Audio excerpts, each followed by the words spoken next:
Forbes ఆసియాలోని అత్యంత ప్రభావశీలురైన 30 మంది జాబితాలో స్థానం సాధించిన తమ కుమారుడు సుధీంద్ర విజయం పట్ల అతడి తల్లిదండ్రులు ఆనందం వ్యక్తం చేశారు. మంథనికి చెందిన సుధీంద్ర కుటుంబం కరీంనగర్లో స్థిరపడింది. బెంగళూరులో బిలాంగ్ అనే అంకుర సంస్థను స్థాపించిన 24 ఏళ్ల సుధీంద్రను ఆసియాలోనే అత్యంత ప్రభావశీలుడిగా ఫోర్బ్స్ గుర్తించింది.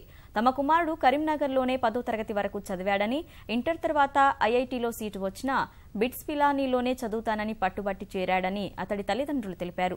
ఆత్మవిశ్వాసం, పట్టుదలతో ముందుకు సాగిన సుధీంద్ర ఫోర్బ్స్ జాబితాలో స్థానం సాధించడం పట్ల హర్షం వ్యక్తం చేశారు.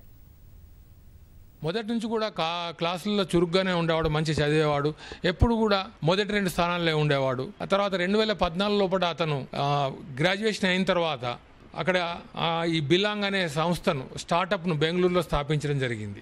బాగా కష్టపడే తత్వం ఉన్న మనిషి, కానీ అన్నిటికంటే ఏంటంటే ఇప్పటికి కూడా చాలా హంబుల్గానే ఉంటాడు. ఇవన్నీ కూడా మాకు ఇప్పుడు ఎవరో చెప్తే, వేరే వాళ్ళు చెప్తే కొంచెం తెలుస్తున్నాయి మాకు కూడా దీని గురించి. కానీ ఈ ఫోర్బ్స్ మ్యాగజైన్ రావడం అనేది బాగా మాకు ఆనందాన్ని ఇచ్చింది. ప్రోత్సహించారు కానీ ఎప్పుడు మేము వెనక్కి లాగలేదు. ఎందుకంటే ఉండని బాబు ఎలా వాడి ఆలోచనలు మనకి ఇంకా అర్థం కావు కదా, వాడికే తెలుస్తుంది అన్నట్టుగా మేము ప్రోత్సహించాము.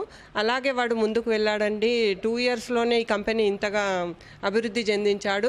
MBA చేయలేదు కదా, అసలు ఏం కంపెనీ నడుపుతాడు అని అనుకున్నాం. కానీ చక్కగా బుక్స్ చదవడం, మంచి సక్సెస్ఫుల్ పర్సన్ల స్టోరీస్ చదువుతాడు. తర్వాత నైతిక విలువలు ఎక్కువ అండి. నైతిక విలువలకు ఎంత ఇంపార్టెన్స్ ఇస్తాడో మా బాబాని చెప్పుకోవడం కాదు, కానీ ఇవన్నీ కూడా అతని అభివృద్ధికి తోడ్పడ్డాయని అనుకుంటున్నాము. చాలా సంతోషంగా ఉంది మాకైతే.